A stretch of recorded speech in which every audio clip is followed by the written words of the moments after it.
Assalamualaikum warahmatullahi wabarakatuh. Saya Vicky Vidyasari, mahasiswa PPG Prajabatan Gelombang 1 tahun 2024. Di sini saya akan membacakan refleksi pengalaman belajar saya ketika mempelajari mata kuliah perancangan dan pengembangan kurikulum. Review pengalaman belajar topik 4, penilaian dan evaluasi pemahaman dalam UBD. Kegiatan pembelajaran topik 4, perancangan dan pengembangan kurikulum dilakukan dengan menggunakan media LMS atau Learning Management System yang memberikan materi terkait pembelajaran saat perkuliahan. Alur yang digunakan pada LMS yaitu menggunakan alur Merdeka secara lengkap. Rincian kegiatan pada topik 4 sebagai berikut. Alur Merdeka yang pertama yaitu mulai dari diri, di mana mahasiswa diminta menganalisis penilaian pemahaman dalam UBD berdasarkan konteks keilmuan yang dikuasai.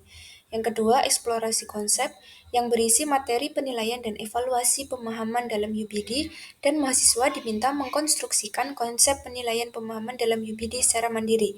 Ketiga, ruang kolaborasi merupakan kegiatan diskusi secara kelompok, yaitu mengaktualisasikan diri dalam pemikiran bersama terhadap teori penilaian pemahaman dalam UBD.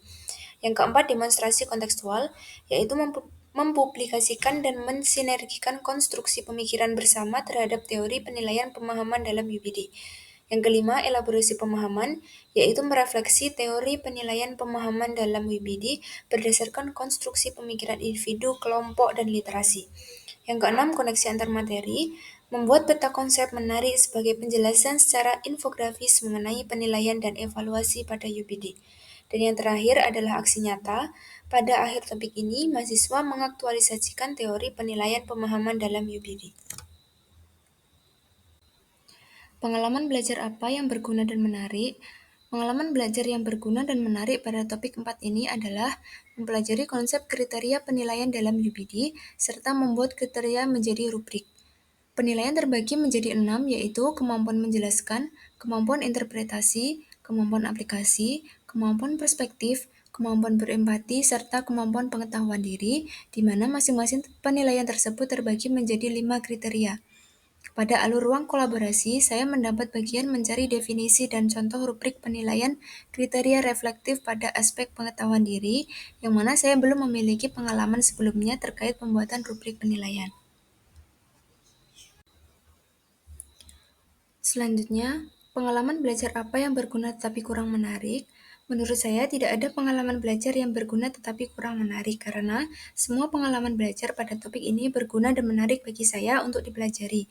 Pengalaman yang saya lakukan dan rasakan merupakan bekal bagi saya calon guru yang baik dan berpusat pada peserta didik. Selanjutnya, pengalaman belajar apa yang menarik tetapi kurang berguna? Menurut saya, tidak ada pengalaman belajar yang menarik tetapi kurang berguna. Karena menurut saya, topik ini sangat menarik dan berguna dan harus dipelajari secara mendalam, karena pada topik 4 ini, saya mendapat pengalaman dalam pembuatan rubrik penilaian dan evaluasi pemahaman dari mulai aspek menjelaskan hingga memahami kemampuan diri pada UBD. Pengalaman belajar apa yang tidak menarik dan tidak berguna dalam konteks sebagai calon guru? Menurut saya, tidak ada pengalaman belajar yang menarik tetapi kurang berguna, karena menurut saya, topik ini sangat menarik dan berguna dan harus dipelajari secara mendalam. Karena pada topik 4 ini, saya mendapat pengalaman dalam pembuatan rubrik penilaian dan evaluasi pemahaman dari mulai aspek menjelaskan hingga memahami kemampuan diri pada UBD. Selanjutnya, apa yang telah terjadi? Pengalaman belajar yang saya dapatkan ketika mempelajari topik 4 ini adalah pentingnya tahap pembelajaran penilaian dan evaluasi. Penilaian dilakukan untuk mengevaluasi bukti pemahaman siswa. Penilaian juga dimaksudkan untuk mencatat berbagai bukti yang dihasilkan siswa. Pada tahap eksplorasi konsep, UBD memiliki penilaian yang terbuka. Penilaian pada UBD berupa unjuk kerja, sehingga penilaian diperlukan perangkat untuk menilai pemahaman tidak hanya satu model saja.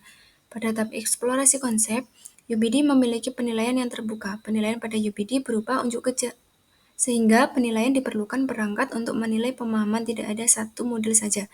Selanjutnya adalah, pada alur ruang kolaborasi, kami melakukan diskusi bersama teman untuk membuat rubrik penilaian terkait salah satu aspek kemampuan penilaian dan evaluasi UBD. Pada alur demonstrasi kontekstual, kami melakukan pleno satu kelas untuk membahas hasil diskusi masing-masing kelompok dan memberikan saran, pertanyaan, atau kritikan kepada kelompok lain.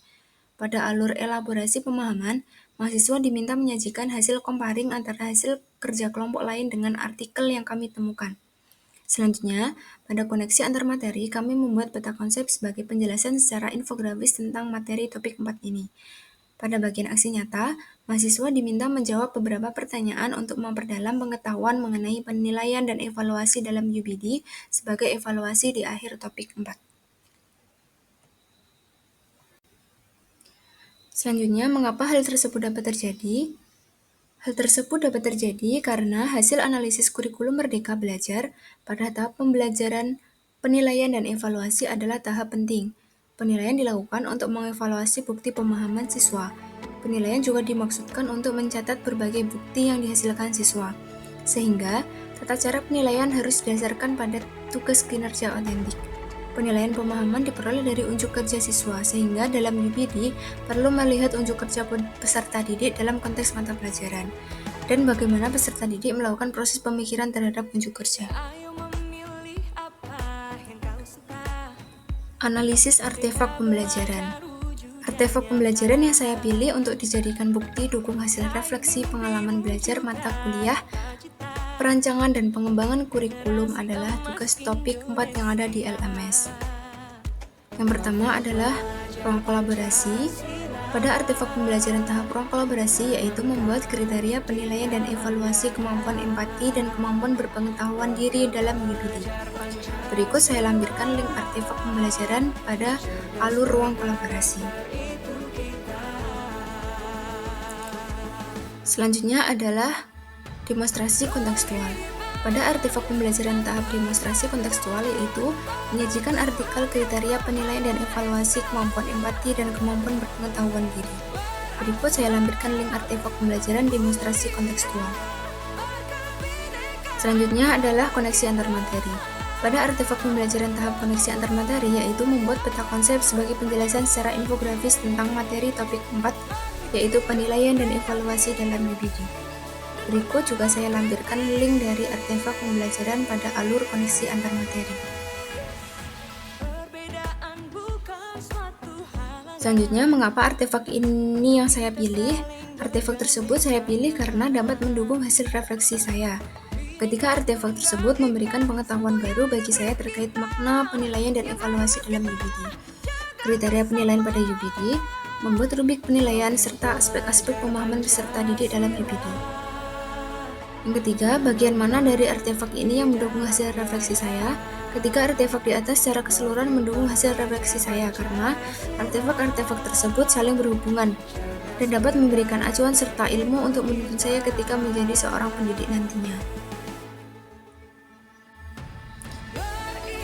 Yang terakhir, apabila saya mengajar atau membahas topik ini dengan mempertimbangkan prinsip pembelajaran bermakna yang berpusat kepada siswa, perubahan apa yang akan saya lakukan?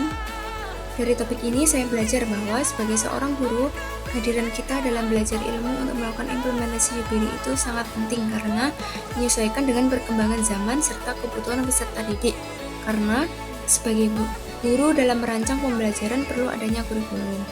Kurikulum UBD adalah kurikulum yang mengikuti perkembangan zaman serta kebutuhan peserta didik yang berbeda dari masa sebelumnya namun tidak meninggalkan kesan positif pada kurikulum sebelumnya. Selain itu, saya dapat memiliki persiapan yang baik dalam perencanaan pembelajaran agar bisa melihat kebutuhan peserta didik sesuai dengan perkembangan zaman, yakni pembelajaran yang berpusat pada siswa. Terima kasih hasil refleksi yang saya sampaikan. Jika ada kurangnya, saya mohon maaf. Wassalamualaikum warahmatullahi wabarakatuh.